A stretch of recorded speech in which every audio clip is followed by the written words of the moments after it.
Hello, everyone, and welcome to tonight's telephone town hall meeting. We are live this evening with your Mayor, Drew Dilkens. The Mayor is joined by Ward 1 Councillor Fred Francis and Ward 10 Councillor Jim Morrison. In addition, we are joined by hundreds of residents listening in. To ask a question live this evening, simply press 3 on your phone's keypad. Press 3 to ask a live question at any time. Someone will take your name and place you in the question queue. My name is Eric, and I'll be moderating the town hall tonight. During this live telephone town hall, we encourage you to get involved and to ask questions. Mayor Dilkens, Councillor Francis, and Councillor Morrison chose this format as this is an interactive town hall with you, which means we want to hear from you. The Mayor and Councillors have made it a priority to engage and connect with you and fellow residents to hear your concerns and answer your questions.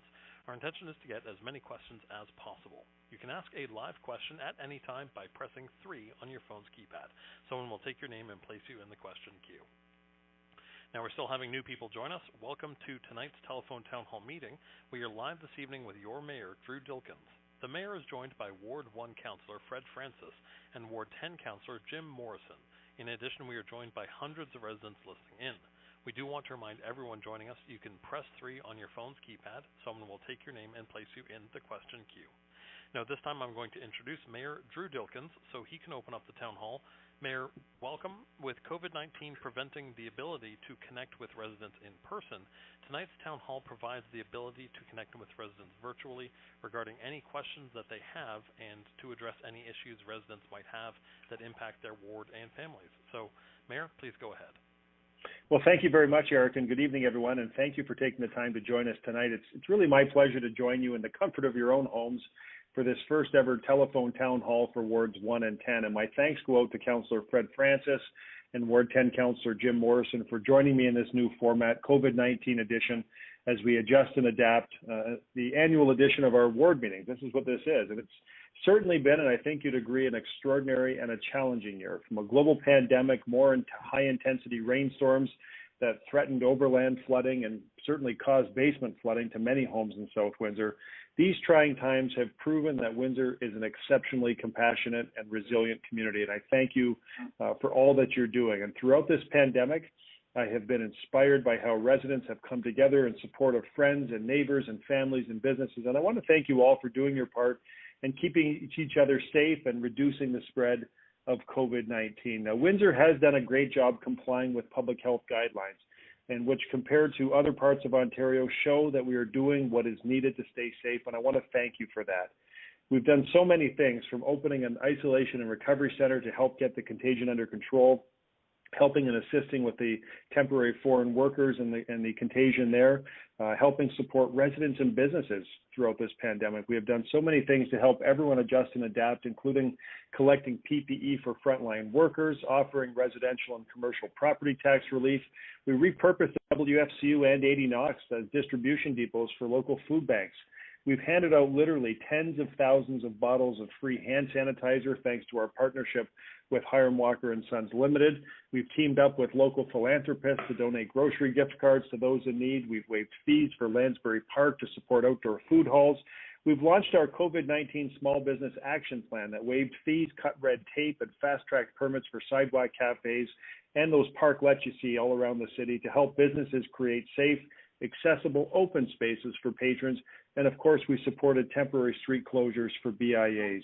And despite the unprecedented challenges we face, we also carried out large-scale projects to further improve our quality of life. And City Council just recently, in the last 2 months, approved our $4.9 billion sewer master plan to address basement and overland flooding. We cleared a major legal hurdle related to our planned new acute care hospital on County Road 42, and every single mayor in Essex County has voiced their support for that project. In fact, our Premier, Doug Ford, has vowed to make funding our new hospital his #1 priority. And throughout the city, you've seen it just like me, we've completed a number of major road reconstruction works, including rebuilding large sections of Huron Church Road and the Easy Road Expressway. We've redesigned the intersection of Dominion and Northwood, and we're building that much-needed, frankly, it's completed, the much-needed Dougal Avenue multi-use underpass beneath the CN rail tracks. In Ward 1, great things happening there. We focused on improving and expanding on Windsor's incredible trail systems with about $168,000 invested for a new boardwalk at Ojibwe Park made of 150 feet of composite decking. We also invested $135,000 to build a new multi-use pathway in Central Park. Thank you to Councillor Francis for that. And Phase 1, the Woodland Avenue, will start this fall and will include approximately 400 meters of trail there.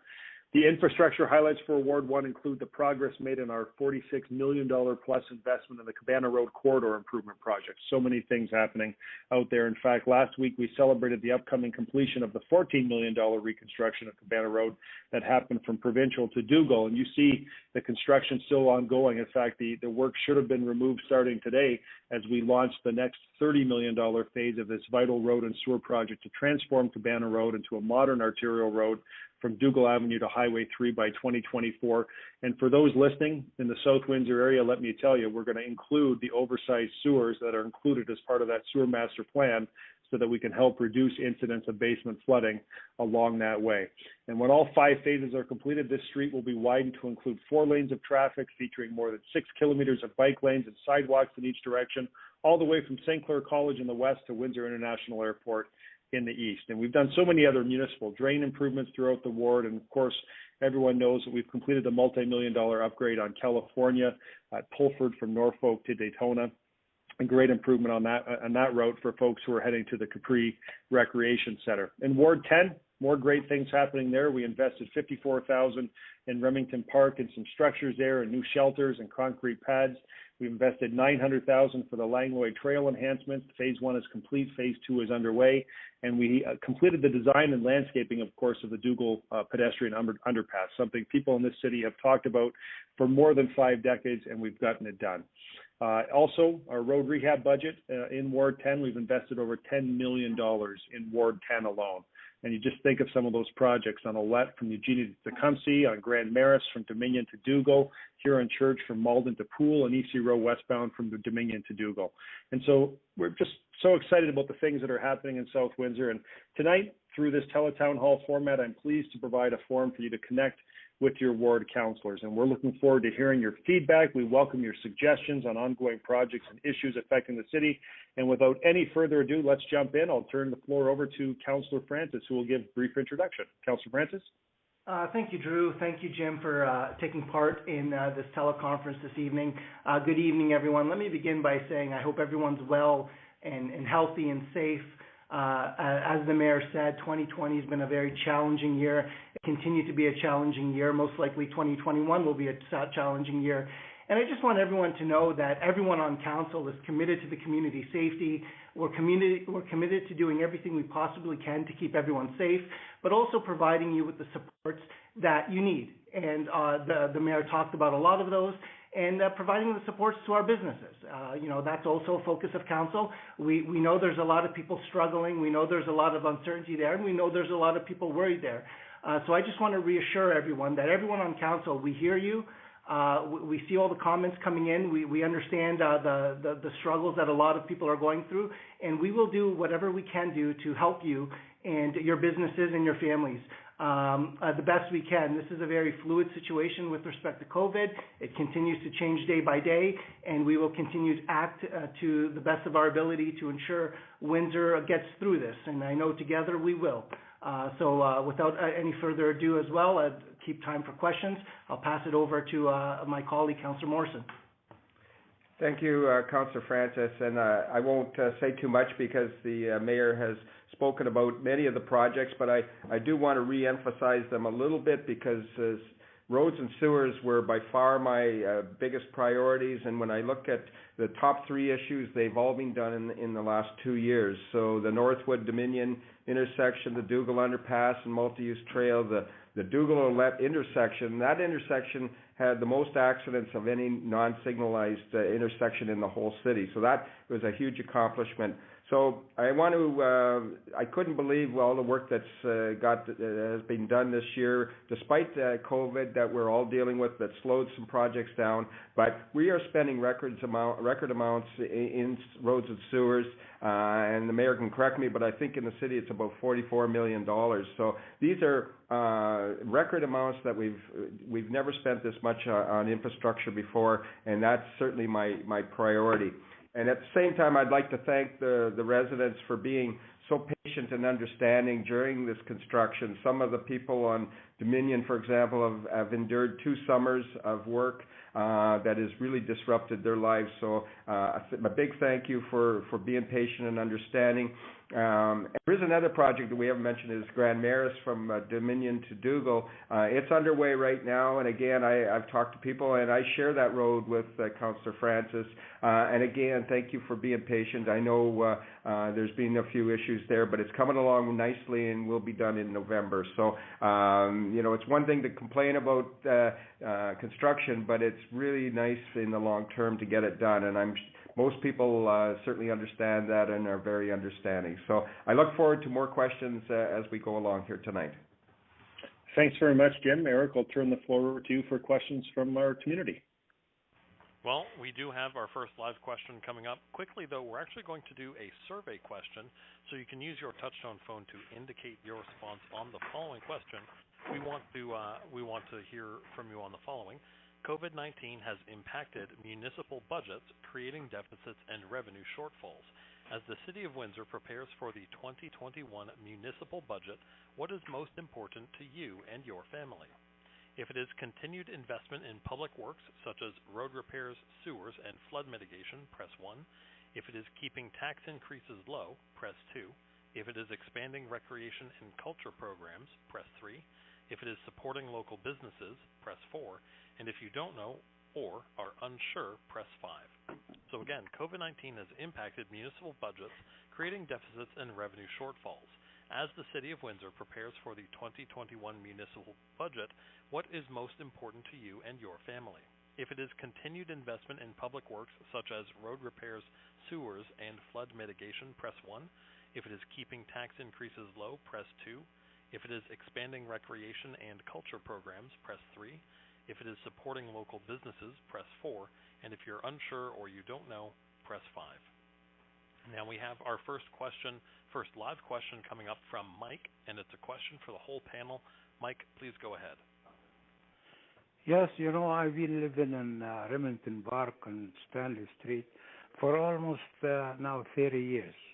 But I've been in Canada 50 years. I would like to see if we have a sidewalk on the street, because we walk on the street. There's no sidewalk. Also the sewer, A few years back, we have backup sewers, and a lot of houses in this area, they have flooded. I hope the city will do that do something for that. Maybe I can take that on first. Thank you for the question, Mike. Remington Park and Stanley in particular, certainly those areas are very narrow streets, and they don't have sidewalks, so I understand completely. There is a program that will help residents if they want sidewalks. It's called a local improvement program, and if you want to touch base with me on that, I can certainly help you with that process, but be aware that there is some cost to residents, although we spread it out on the taxes over a long period of time. So on the issue of sewers, again, it's part of the overall sewer master plan. We are spending millions and millions of dollars every year right now on it, and so that should help alleviate flooding, and we've seen it in many, many areas. So it's a long-term plan. This is not something that we can fix in a short period, but believe me, unprecedented amounts of money is going towards this, and we will keep working on it as we move through the city. Thank you. Thank you, Mike. It's Fred speaking, and as it relates to flooding, we had a significant flooding occurrence at the end of August of this year in South Windsor. A council report should be coming back to us in November with engineers' investigative findings. That will be public. Everyone will be able to see what happened and what the recommendations are for that. I'm looking forward to that and looking forward to have a lengthy discussion on that. Councillor Morrison's right. When it comes to roads and sewers, the city's spending $82 million this year on roads and sewers, and over the 8-year capital budget, the total amount spending on roads and sewers is $698 million.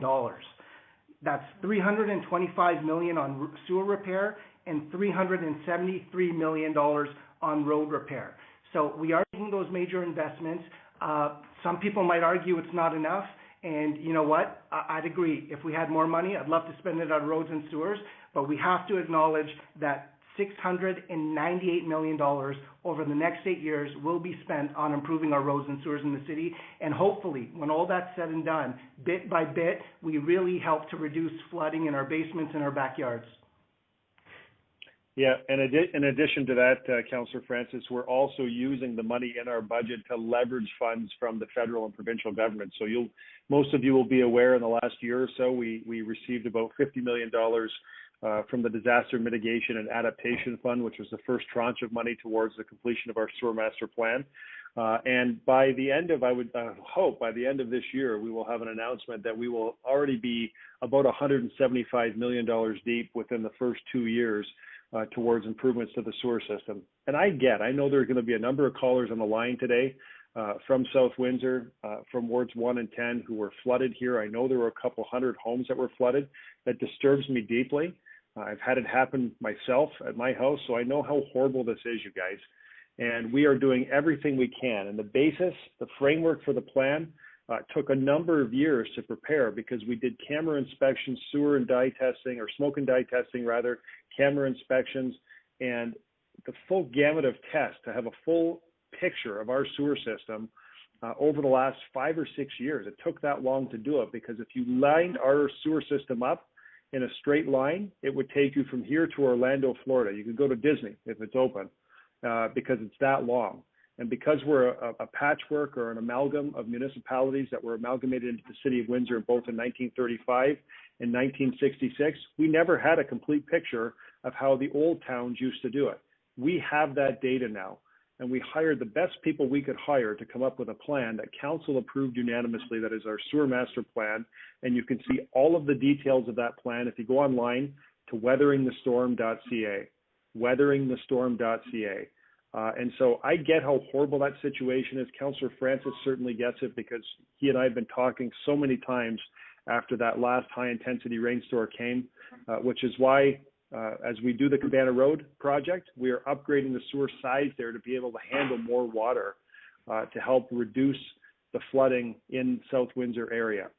I encourage every single person, and I know you're all smart on the phone line, it took about 127 years for the sewers under our feet to be installed. You know we can't change this in the matter of a decade. There's just not enough money or contractors in the province of Ontario to do all this work.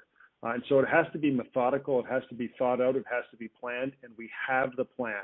And we are going to execute that plan, and the goal is to reduce and eliminate basement flooding moving forward. But the best thing that you can do in the short term, and I know some of you have done this and it still didn't work, but the best thing you can do is take advantage of the basement flooding subsidy protection program that we have.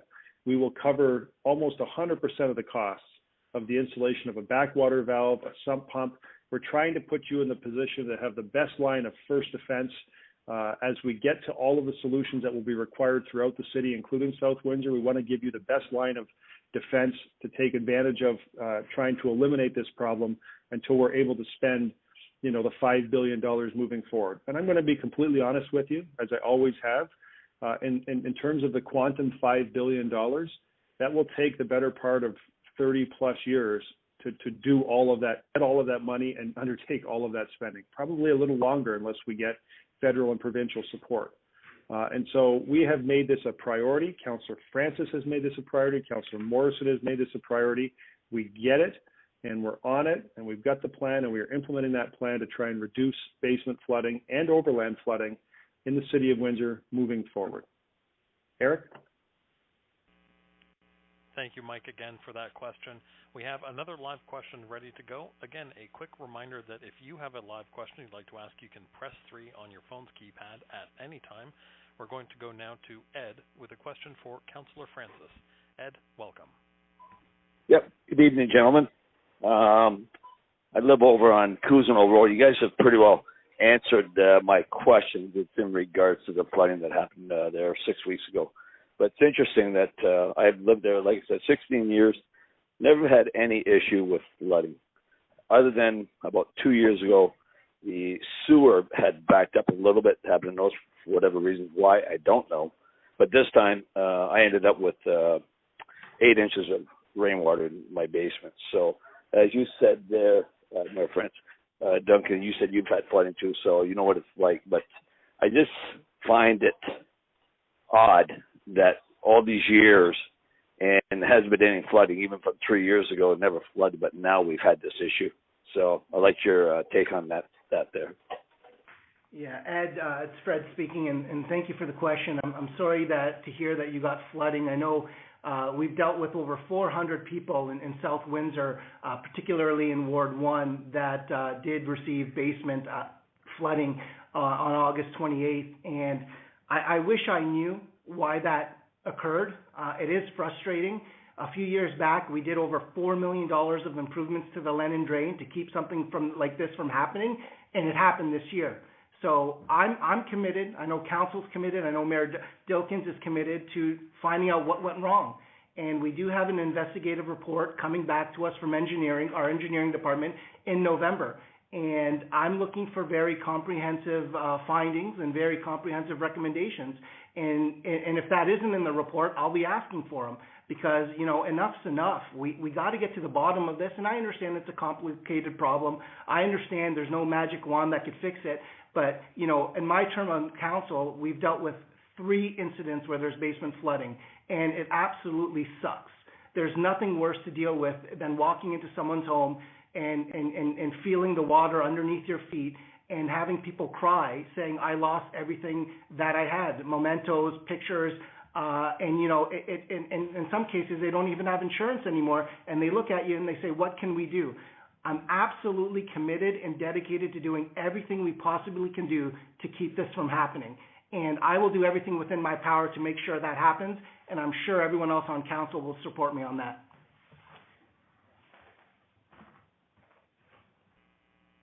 Ed, thank you very much for that question. Up next, we have another live question. Again, just another quick reminder, press 3 on your phone's keypad if you'd like to ask a live question.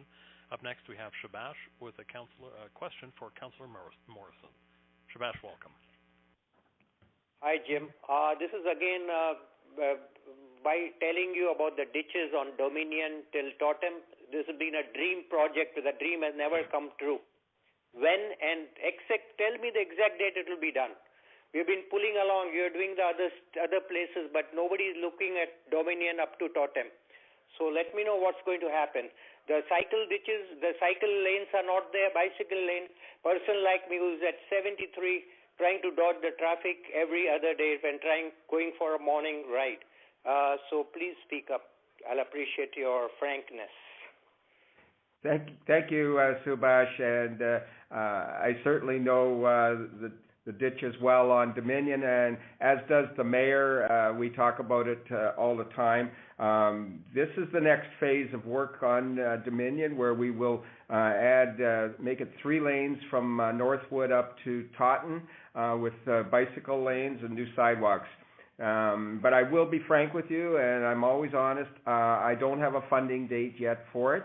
It's planned, it's approved, it's ready to go, but we need funding. So as we move into the budget for 2021, I certainly will be pushing hard to get this into the capital budget for funding in the near future. But I do have to be honest, I don't have a date for you right now. But I do understand we've talked about the ditches for a long, long time, and it is a priority with me. So thank you. So Shabash, let me just jump in there and add to what Councillor Morrison just said. The environmental assessment that we had that allowed us to do the work at Dominion and Northwood, as well as the Dougal Underpass and some other works, it's called the Central Blocks EA. On Dominion Road, that environmental assessment, which we need in order to do these works, that environmental assessment stopped at Ojibwe Street. And so we are working with the city engineer. I told the city engineer we need to get this moved up to Taunton because it makes no sense to stop at Ojibwe Street with the widening and the works that are required. You have to finish it to the next intersection, which is a signalized intersection at Taunton. So that was in my campaign material. I've promised to deliver on that. We will deliver on that. and we will find a funding source to move this project forward. But the pre-works that are required, including the environmental assessment and the early engineering, those works are already underway. Eric?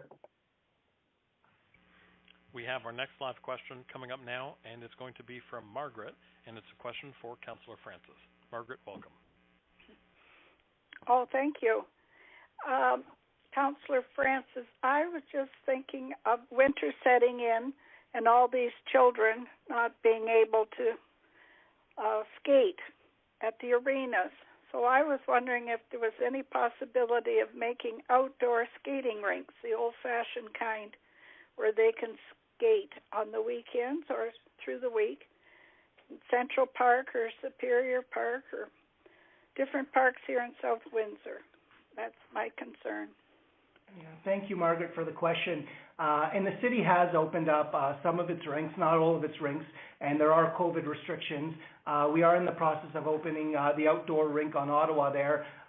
So we will do everything we possibly can to provide the services people have come to expect from us, especially in the winter, and when it comes to winter recreation, including skating. But we also have to keep in mind safety precautions and safety measures to make sure we do so safely. I think Council has taken a prudent approach. We've done that with our splash pads, the beach that we opened up in the summer. We'll continue to err on the side of caution to keep everyone safe, but where we can open things, I think we will, and we'll try to do it as safely as possible so that everyone can enjoy the amenities that they've come to enjoy over the past years in the City of Windsor.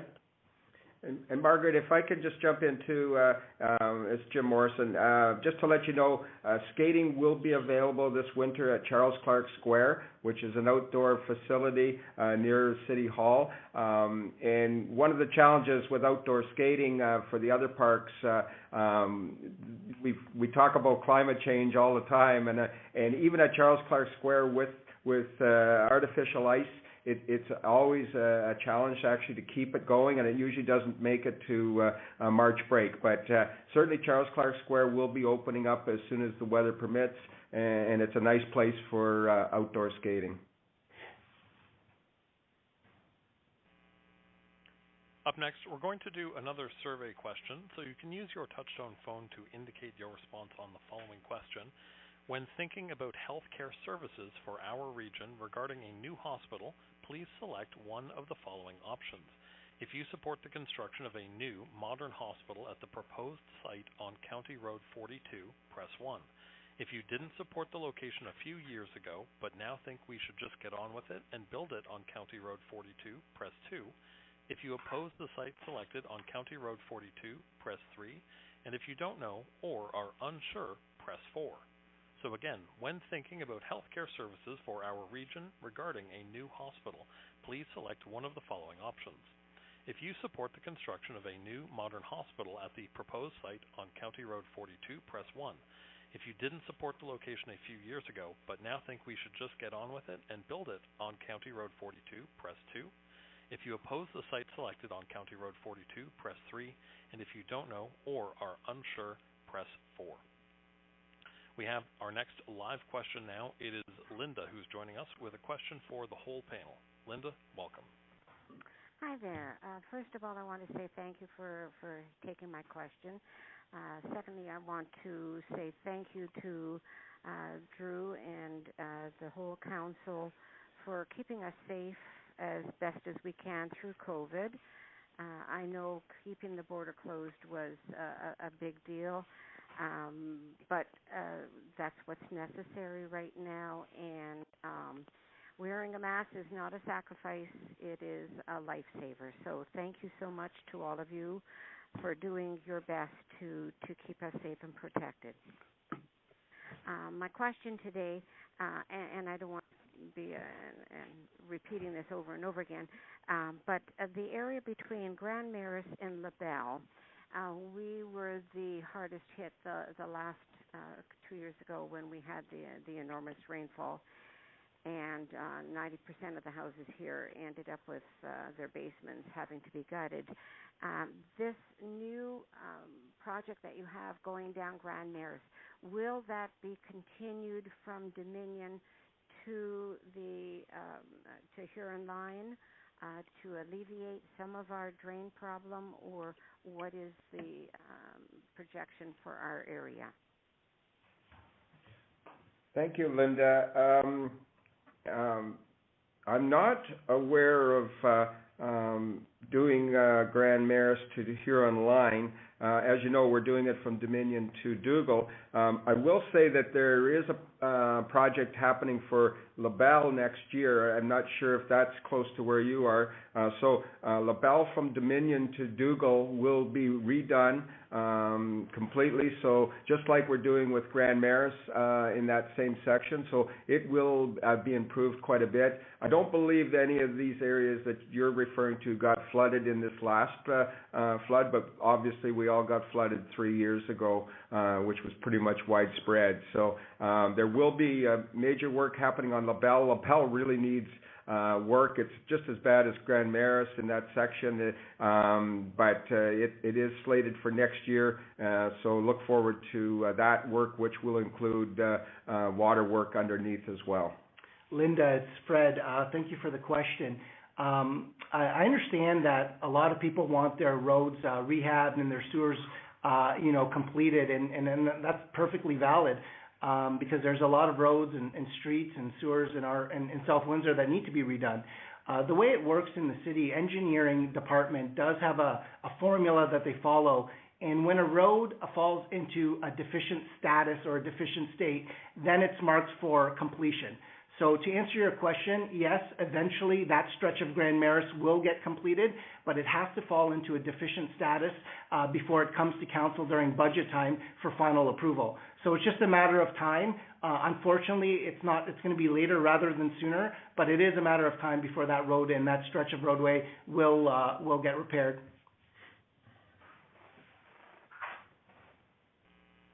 Linda, thank you very much for that question. Up next, we have Marianne with a question for Councillor Morrison. Marianne, welcome. Please go ahead. Hi.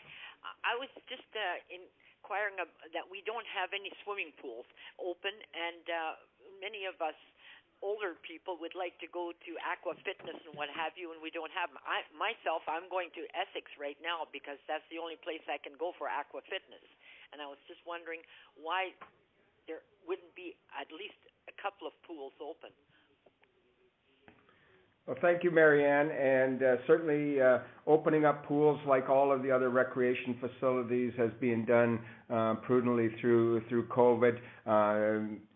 But there are pools open in Windsor, so the Windsor Aquatic Center downtown is open, as well as the WFCU pool out in the East End. So there's two pools, and neither one of them are at capacity right now. So you can certainly call and then register. And I don't know all of the programming they have at this point because we need to keep distancing. But certainly there are two pools open.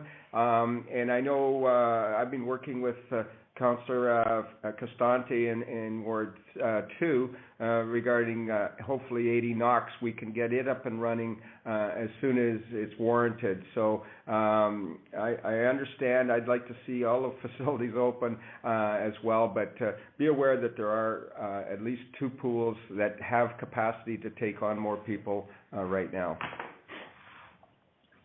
And so just thank you, Jim. And just to provide a little color to that, so just so you know, when we talk about reopening the facilities, obviously we run pools. We don't expect to make money. All pools everywhere lose money.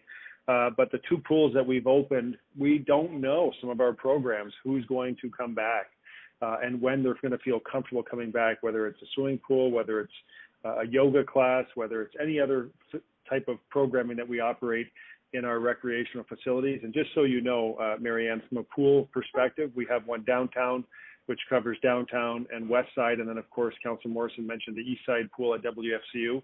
Both of those facilities are operating at 24% capacity. So 75% of the people who used to go to those facilities have decided to stay home as they sort of ride through COVID at this time. So we're trying to provide the facilities so that you can get out and, exercise your body and your mind at the same time, but also trying to keep an eye on the bottom line, recognizing that, when we look at the COVID numbers here, the city of Windsor was in about a $56 million deficit position, which we were able to mitigate down to $30 million. We received $18 million from the province.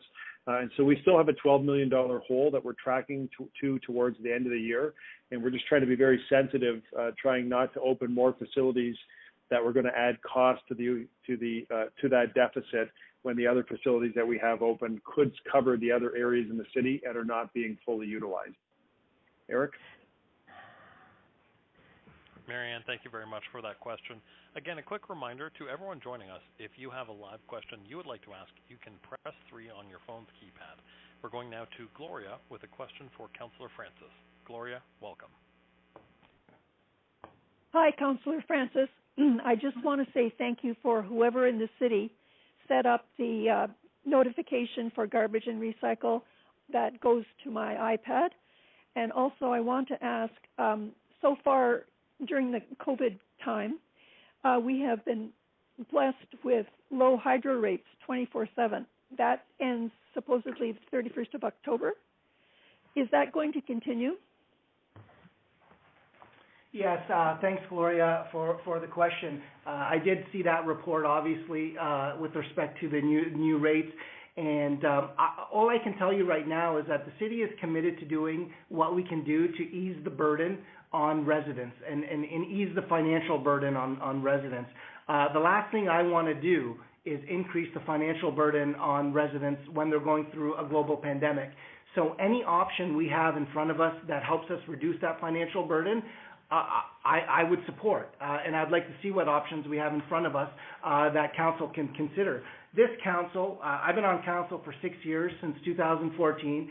I know all the councillors I've worked with have worked extremely hard to put our financial house in order and provide the city with the financial flexibility we need to weather storms like the current storm we're going through right now. And councillors even before me were working extremely hard. So since 2014, we're able to reduce our long-term debt by $42 million. What was $104 million in 2014 is now $62 million in long-term debt. We've increased our reserves by $45 million. What was $171 million in 2014 is now $216 million today. So I believe that we need to use our financial flexibility to reduce the financial burden on our residents. What that looks like, how we go about executing that, we'll have to discuss on council and obviously with members of administration with the options they present us. But anything we can do to reduce the financial burden, be it hydro rates, be it waiving certain deadlines or waiving certain fees or waiving certain penalties, that's something I would certainly consider because we're not out of the woods yet. I understand a lot of people are struggling, a lot of people are worried, and anything we can do to help ease that worrying and ease that uncertainty from a financial perspective, I certainly would support. And let me just jump in here as chair of NWIN, Gloria, and I know what Gloria this is, and I hope you and your family are well. The province has changed the option for residents, and actually everyone listening should know this if you haven't read it already or heard it in the media. But of course, all of you know that we have smart meters on our homes for hydro, and we are on time of use pricing, which means you pay a different fee per kilowatt hour depending when you turn the lights on or do the laundry, depending when you use power. The province is giving all of us an opportunity to make a choice. And that choice will be to continue to remain on time of use or to go to fixed pricing like we're on today because of the pandemic. And so we don't have all of the details, and I know it sounds a little crazy because you have to make that election by the end of the month, and we're now at almost the middle of the month. But the province is expected to come out with more details this week that will allow us at NWIN to put a tool in place for you to go online and figure out what makes the most sense for you based on the usage in your particular home. Obviously, if you're home all day and you're using hydro all day, you may want to be on flat rate pricing. If you're at work and you use most of your power when you get home and sort of in the evening hours, you may wish to stay on time of use.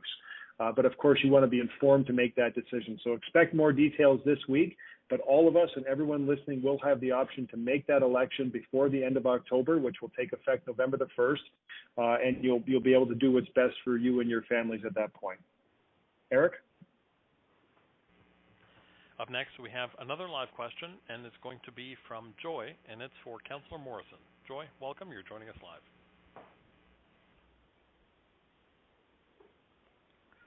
Hi, Joy. You're joining us live on the line. Please go ahead with your question. Yes. I'm Joy Annette from 1776 Mark. My question is, I see a lot of improvement around the city of Windsor. I see $2 or $3 million a year for upper lights in Jackson Park, but we don't have any sewers, we don't have no lights, we don't have no sidewalk, we don't have no roads here. Tell me about this. I drive out in the country 10, 15 kilometers, and they have a sewers. When I say that I live in a city and we don't have any services, they laugh at me. So, what should I say? Thank you, Joy. Give you guys. Yes, I give you credit. You do a lot of things around the city of Windsor. I'm not saying that you don't do anything, but I think that the priority should be first. So, on that, Jimmy. Thanks, Joy. Maybe I can jump in.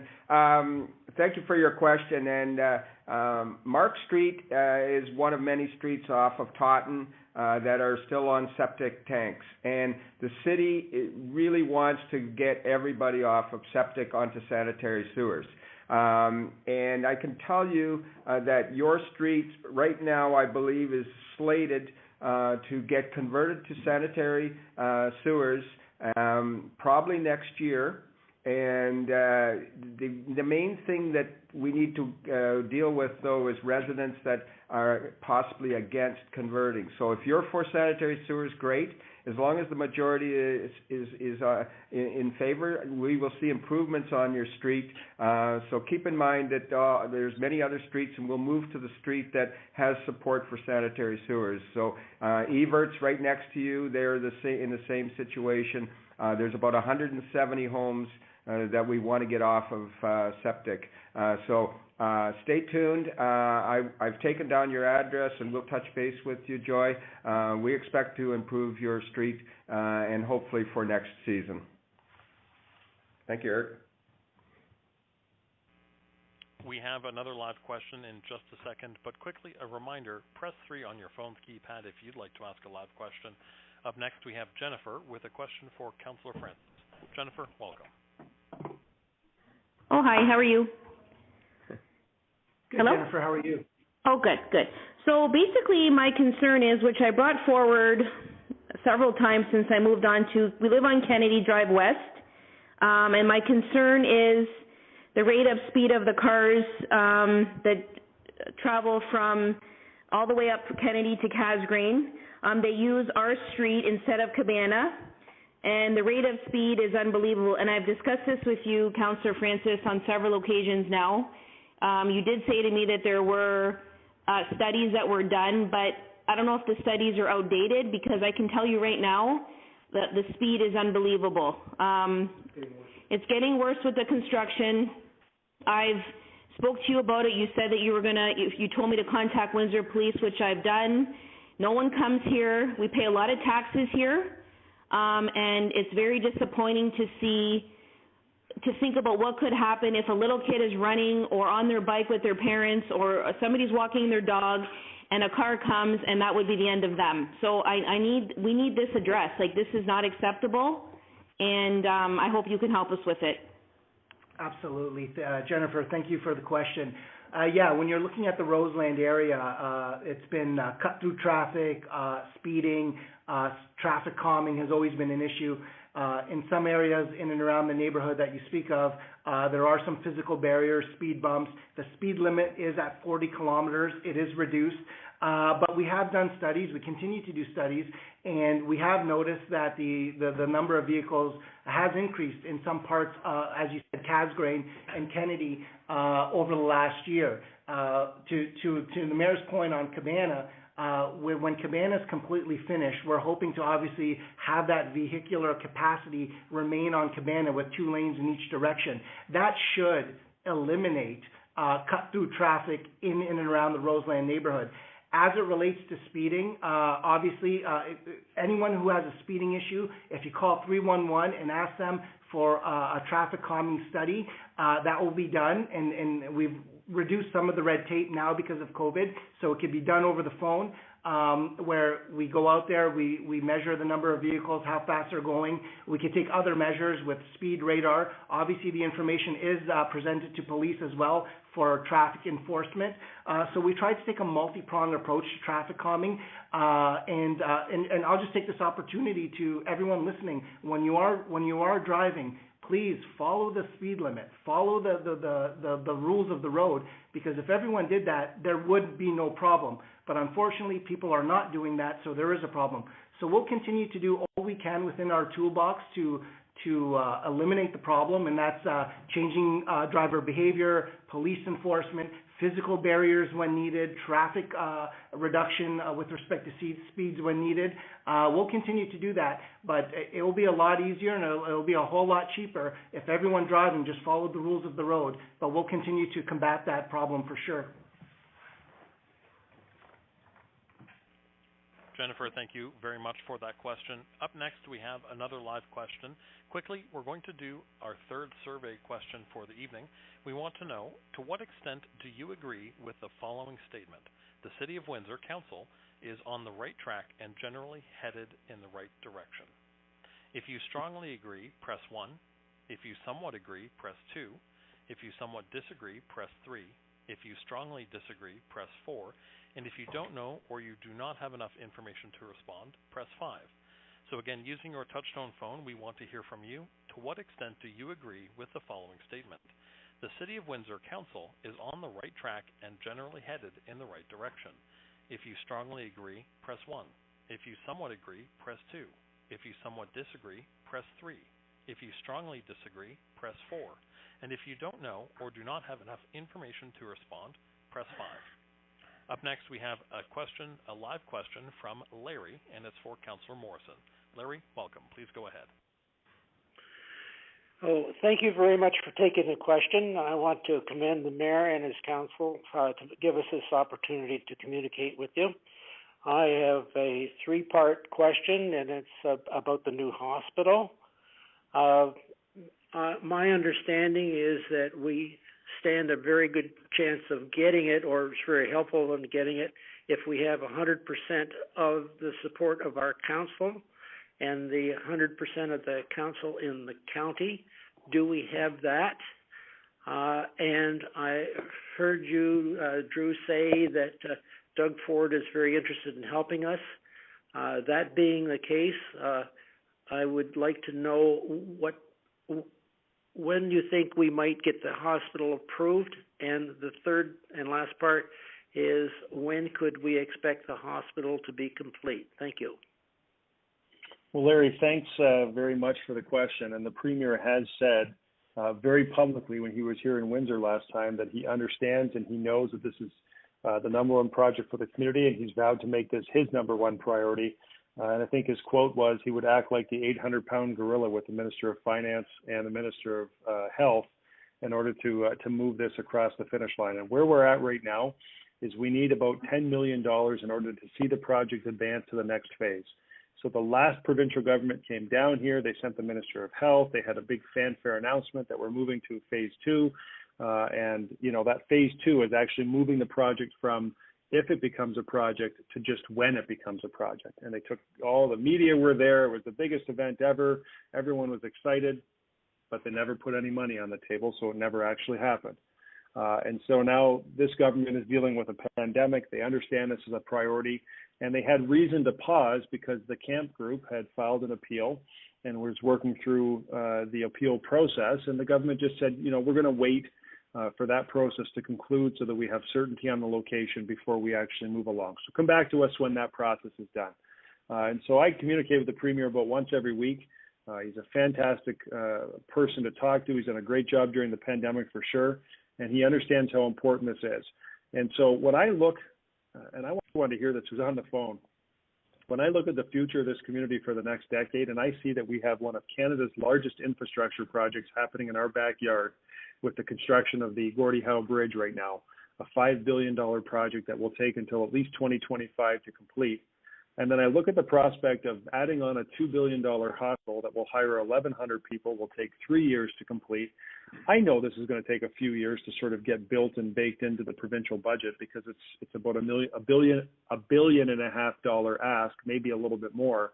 But I'm trying to time this out as seamlessly as possible on the tail end of the Gordie Howe Bridge project, that we could start a hospital project, which will take 3 years. And all in all, in addition to all the incredible construction and the home values going up like crazy and all the other construction that's happening in this community, we are really set on a path, or we could be set on the path for some great prosperity here in the next decade, unlike we've ever seen in the city of Windsor.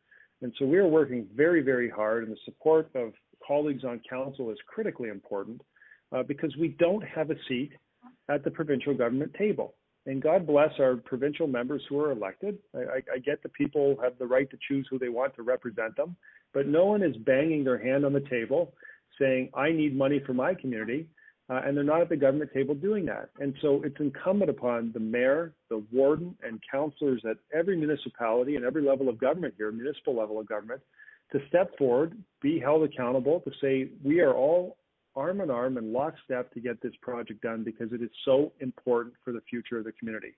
And I don't think that any project takes more profile than the hospital project in the middle of a global pandemic, when you're trying to isolate people. And God bless David Moucher and every healthcare worker who works, especially at the Olette campus. They do a great job with the facilities they have, but those facilities, ladies and gentlemen, are wholly inadequate by modern day standards. And in the middle of a global pandemic, when you're trying to have people isolate and stay away from one another, and you have a room at Hotel Dieu on Olette where there are 5 people in a ward room and the bathroom is down the hall, there are better facilities in Cuba. And that is unacceptable for our community. So you are going to bet your bottom dollar that I'm going to chase this down until they are sick of hearing from me, and we are going to get this project across the finish line. And the first tranche of money that we need is $10 million to do the functional plan, and that functional plan will take the better part of 18 months to 2 years to complete. And it's detailed design work, it's engineering work, it's a lot of work that goes into saying, okay, here's exactly what we need to build at this new hospital and what it should look like. And they have templates from other hospitals across the province, so we don't have to start at zero. But we need that $10 million so that David Moucher and his team can undertake the work necessary to complete the functional plan, which will then arm the province to get the money in the budget and say, okay, Windsor gets the $1.5 billion in whatever that year is. If it's 2025, great. We can plan and plan accordingly for that and make all the construction schedules work. But this is a real critical project for the community. And for everyone listening, the number of times I've been at Costco or Walmart or the grocery store and people come up saying, why can't we just get this project built? And they are supportive of it, and they really have nowhere to go to express that support. We need your support, and we have a place for you to express that support, and nothing is expected from you except for you to register your support. And at the right time, when the Premier or the Minister of Finance or the Minister of Health is coming to Windsor, we are going to push a button on our email system and send a message to you asking for you to come out and be part of a team that rallies.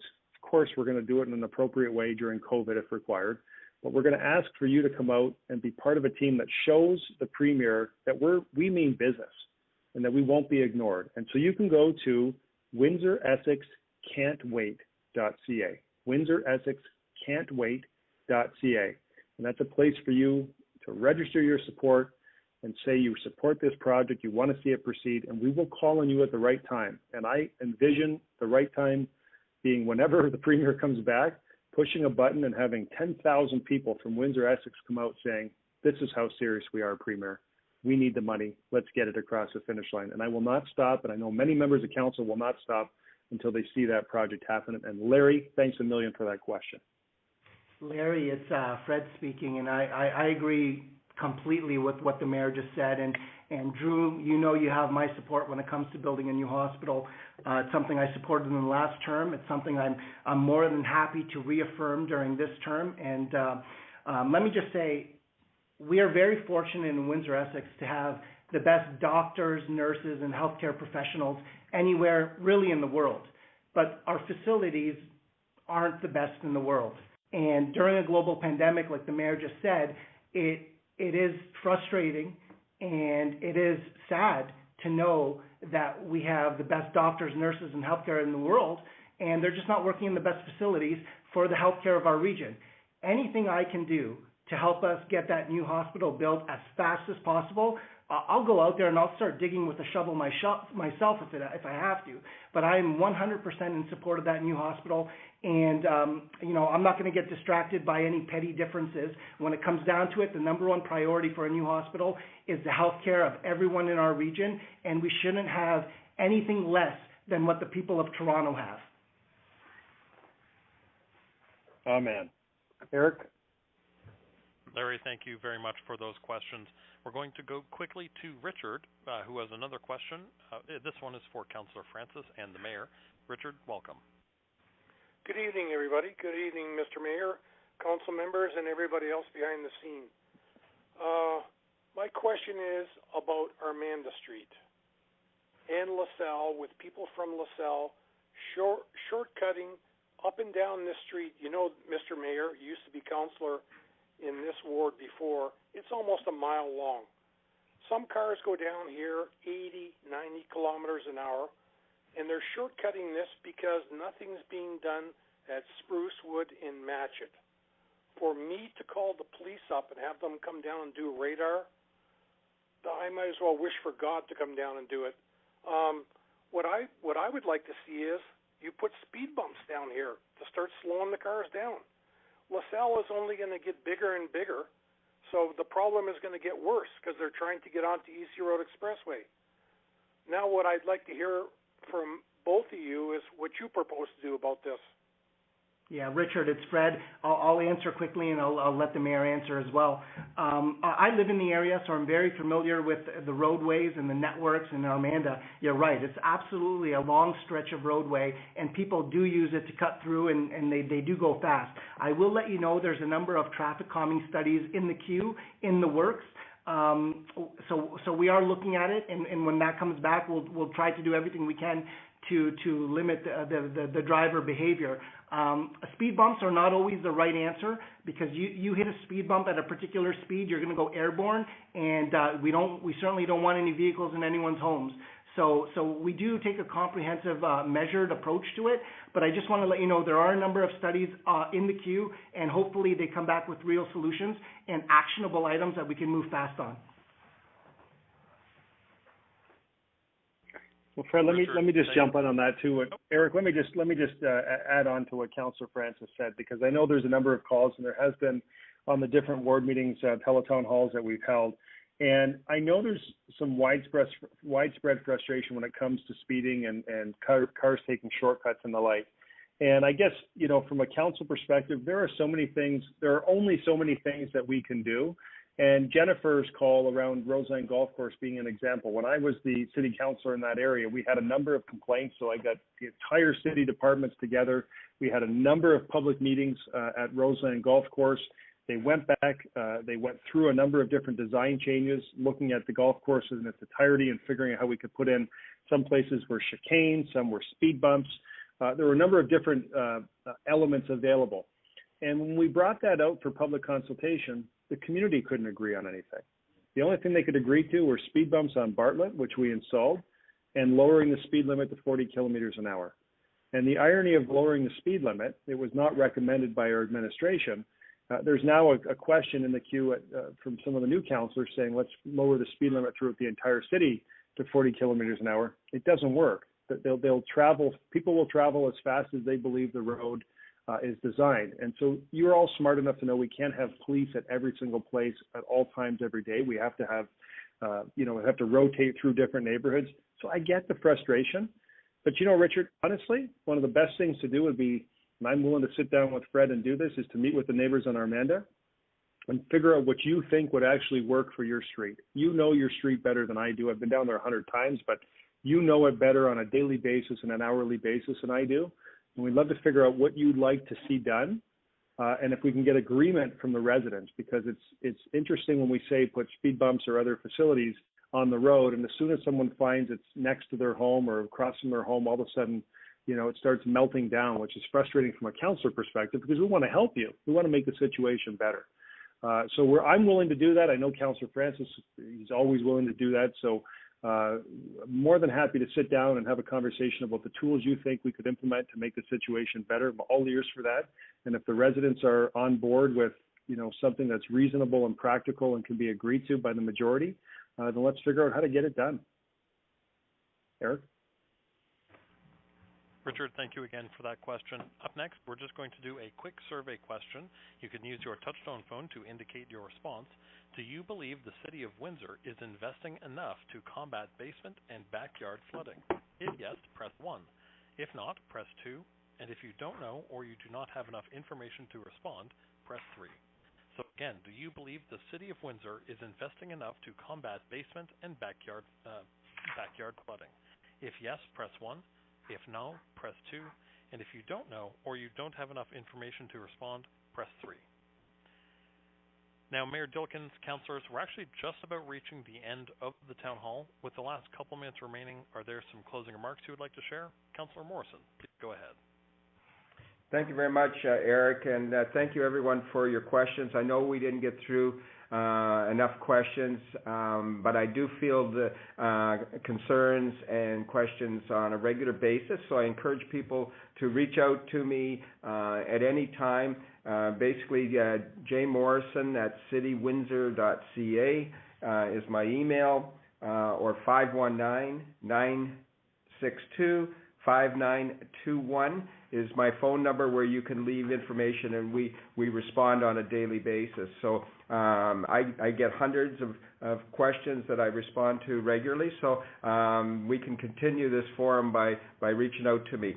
And lastly, I just want to say roads and sewers were my big item, and as we talked about, we got record amounts done this year despite dealing with COVID. I just want to give you a heads up for next year. LaBelle will get done. That's long overdue from Dominion to Dougal. We'll get that done. And be aware that the EC Row, where you're seeing westbound being done right now, it'll switch over to the eastbound lanes. And we will be doing another section of Huron Line. All great projects. We will continue to spend record amounts on roads and sewers, which is my #1 priority. Thank you. Thanks, Councillor Morrison. Councillor Francis, any remarks? Yeah, thank you, Eric. Just want to thank everyone on the line. Thank the Mayor, thank Councillor Morrison, Dana and Lyndon, who are here in the office with us that help us get this going. I wish we had more time. I wish we could meet in person, but I hope everyone appreciates that we're doing everything we possibly can during very difficult circumstances. So I'll just say a thank you, a good night, stay safe, and God bless everyone. Thanks, Councillor Francis. Mayor Dilkens, any closing and final words? Yeah, thanks very much, Eric, and I thank you all for joining. I appreciate you sort of adjusting and adapting along with everyone here for these ward meetings in 2020, and there's no doubt 2020 has been an exceptional year, and you've all done a great job, and I'm so thankful to the people in this city for all they've done, and all they're doing to keep everyone safe. And I know there's about 30 questions still in the queue, and tonight was really about starting the conversation. Again, Councillor Morrison gave you his email address. Listen, if you want to find any of us, just go to Google and type in our names. Our email address page will come right up. You can contact us very, very easy. We'd love to figure out if you didn't get a question answered and you'd like to ask it, send it in by email or phone call.